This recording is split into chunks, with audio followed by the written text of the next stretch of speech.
Talk about good. Kellyanne Conway, counselor to the president, been very good to the president. And now we're at another milestone. Through the midterms, we got to get the perspective of what it was like in the White House and where we go for today. Kellyanne, welcome back. Good morning. Well, thanks for having me this morning. The president and the first lady, the vice president, second lady, flanked by family and friends and senior staff last night, watched those returns come in for a number of hours. The president had many phone calls, and including with Nancy Pelosi, who somehow on the phone didn't mention investigations and subpoenas, didn't mention that in her comments last night. And who knows who the Democrats will choose as their leaders in the House, because even though they've won a few seats here and there, this president has made history yet again last night.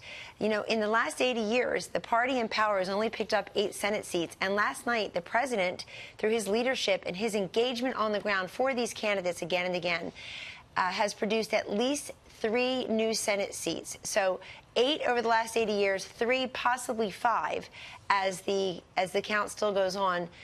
That's truly historic. Also, I just think that the president has put everybody in a great position to talk about this historic economy. And there are a number of candidates who seemed allergic to the president on the Republican side. They didn't want him to campaign for them. They lost last night. You had people like Claire McCaskill pretending that she works with the president, saying, I'm not, quote, one of those crazy Democrats. She also this morning is not even one of those elected Democrats. So without the president's engagement on the ground, 53 rallies since he took office, 30 just in the last 2 months since Labor Day, an intensive 6-day swing leading up to Election Day, all the time being president at the same time, with historic gains. That last day alone, the 3 people he went and campaigned for, Mike DeWine for governor of Ohio, Mike Braun, senator now from Indiana, Josh Hawley in Missouri, huge pickups, particularly in those 2 Senate seats, those flipped from Democrat to Republican, on the strength of the president showing up to packed houses, historic rallies, and overflow crowds. Kellyanne, there's just no substitute for his engagement. You mentioned a moment ago that Nancy Pelosi didn't mention investigations on the call. Maybe she'll change her ways. Maybe she'll focus on deal making. What's the president willing to do to meet Democrats halfway?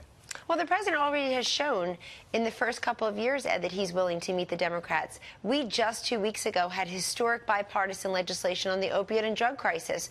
Actually, every Democrat in the House voted for that law that the president signed into law. All but every Democrat in the Senate voted for it. So he has shown that when he elevates an issue and leads, that they follow. They will join with him. He also tried to make a deal on DACA almost a year ago, last January. Where's that deal? The Democrats walked away from the table. This president's made very clear he wants that wall. $1.6 billion already toward it. He wants that wall. But immigration is a very large and complicated, complex issue. The president has also said he's willing to make a deal on DACA. He also wants to end chain migration, the visa lottery system, and including building that wall. We are a sovereign nation that needs borders. The president elevating that issue helped in many of these races.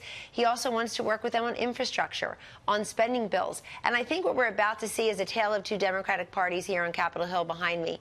On the one hand, we want to work, we want to unify, we want to engage with the White House. And on the other hand, subpoenas and investigations. They'll do what they have to do, but at their own peril. Where is the appetite in some of these swing districts that Democrats narrowly won last night, where their voters are saying, look, you screwed up last year in not voting for this tax cut that has been historic and stimulated an economic boom that's unprecedented under President Trump, and you voted against that, and now all you're going to do is investigate and subpoena. Right. So they have to be held to account. Look at all the Democrats who ran last night who promised their voters they would vote against Nancy Pelosi for Speaker. Dozens of them said that, and we'll see if they make good on that. But they already seem to be rejecting Medicare for all socialist policies. Yeah. Right. Kellyanne, thank you so much. President Thanks for having me. Thank you.